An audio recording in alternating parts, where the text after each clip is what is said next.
Μύθι του Αισόπου. Το Ποντικό Συμβούλιο. Μια φορά, σε μια γειτονιά κάπου πολύ μακριά, ζούσαν ευτυχισμένα πολλά ποντίκια. Κάθε βράδυ μαζεύονταν στα υπόγεια των σπιτιών και έτρωγαν με την ψυχή τους ό,τι φύλαγαν οι άνθρωποι. Τυριά, ψωμιά, ξηρούς καρπούς, σαλάμια. Ύστερα το έριχναν χορτασμένα στο τραγούδι και τον χορό. Μια μέρα όμως, εμφανίστηκε στη γειτονιά τους ένας πονηρός γάτος. Τα ποντίκια άρχισαν να τον τρέμουν. Τα κυνηγούσε μέρα νύχτα και δεν τολμούσαν να βγουν από τις φωλιές τους. Πάνε τα φαγητά, τα τραγούδια και οι χοροί. Μια νύχτα μαζεύτηκαν όλα τα ποντίκια μαζί για να βρουν λύση. Κάθε ποντίκι έλεγε τη δική του γνώμη.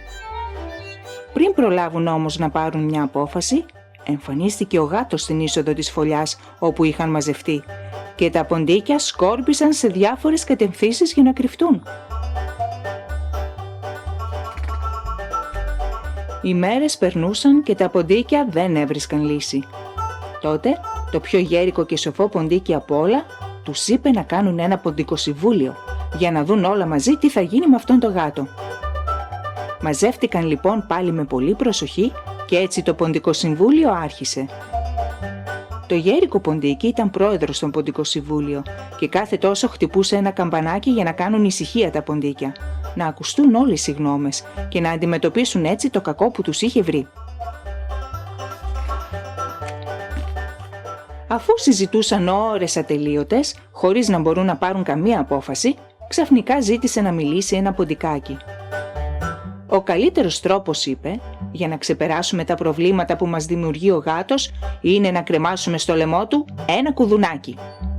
Ακούγεται πολύ απλή λύση, αλλά θα πετύχουμε αυτό που θέλουμε. Θα τον ακούμε αμέσως μόλις πλησιάζει. Θα το βάζουμε στα πόδια και ούτε γάτα, ούτε ζημιά. Όλα τα ποντίκια ενθουσιάστηκαν με τα λόγια του και άρχισαν να το χειροκροτούν. «Από ό,τι καταλαβαίνω, η πρόταση του μικρού μας αρέσει σε όλους», είπε ο πρόεδρος του Συμβουλίου, χτυπώντας το καμπανάκι του για να τον προσέξουν. «Ναι, ναι», φώναξαν ενθουσιασμένα τα ποντίκια. «Με το κουδουνάκι θα λυθούν όλα μας τα προβλήματα». «Τέλεια», συνέχισε ο πρόεδρος. «Τώρα μας μένει μόνο ένα μικρό προβληματάκι. Ποιος θα φορέσει το κουδουνάκι στο λαιμό του γάτου?» Πριν καλά προλάβει να τελειώσει τα λόγια του, τα ποντίκια άρχισαν να τρέχουν για να κρυφτούν στις φωλιές τους και σε λίγο δεν έμεινε ούτε ένα. Και έτσι το πρώτο ποντικό συμβούλιο του κόσμου διαλύθηκε, χωρίς κανένα αποτέλεσμα. Το Ποντικό Συμβούλιο. Ηθικό δίδαγμα. Πριν αποφασίσουμε κάτι, πρέπει πρώτα να σκεφτόμαστε αν είναι δυνατό να το κάνουμε στην πραγματικότητα. Γιατί είναι άλλο να φανταζόμαστε κάτι και άλλο να το κάνουμε.